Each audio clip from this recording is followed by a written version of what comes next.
رسول اکرم صلی اللہ علیہ وآلہ وسلم ارشاد فرماتے ہیں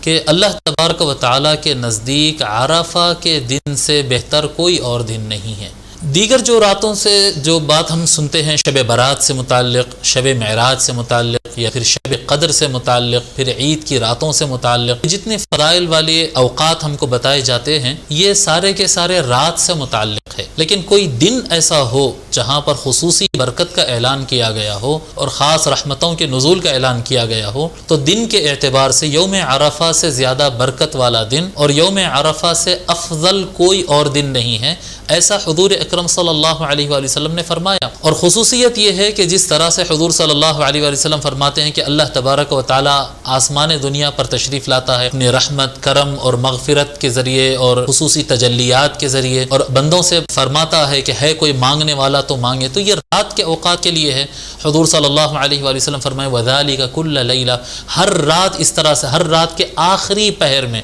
اللہ تبارک و تعالی اس طرح سے بندوں سے فرماتا ہے۔ یہ راتوں سے متعلق ہے، لیکن عرفہ کی خصوصیت یہ ہے کہ یہ ایک دن ایسا ہے جس میں اللہ تبارک و تعالی اپنے خصوصی تجلی کے ساتھ اور خصوصی رحمت کے ساتھ آسمان دنیا پر تشریف لا کر بندوں سے کہتا ہے کہ ہے کوئی مانگنے والا کہ میں اس کو عطا کروں۔ اور اللہ تبارک و تعالی اس دن میں، اب دیکھیے یہ رات کی بات نہیں ہو رہی، جتنے بیانات ہم سنتے ہیں عام طور پر وہ راتوں سے متعلق ہوتی ہے، اور یقینی بات ہے کہ رات کی خصوصیت زیادہ ہوتی ہے۔ دن کے اعتبار اگر ہم دیکھیں گے تو عرفہ سے بہتر کوئی دن نہیں ہے، عرفہ سے افضل کوئی دن نہیں ہے، اور عرفہ کے دن میں ہی اللہ تبارک و تعالی اپنے خصوصی رحمت کے ساتھ آسمان دنیا پر تجلی فرماتا ہے اور بندوں کی عبادتوں کو دیکھتا ہے، ان کے روزوں کو دیکھتا ہے، اور بے شمار لوگوں کی مغفرت فرماتا ہے، اور فخر کرتا ہے زمین والوں پر۔ اللہ تبارک و تعالی زمین والوں کا ذکر کر کے اللہ تبارک و تعالی فخر کرتا ہے آسمان والوں پر کہ دیکھو میرے بندے کتنے مطیع ہیں، میرے اطاعت کرنے والے ہیں، فرما بردار ہیں۔ تو اس طرح سے عرفہ کا دن خاص دن ہے۔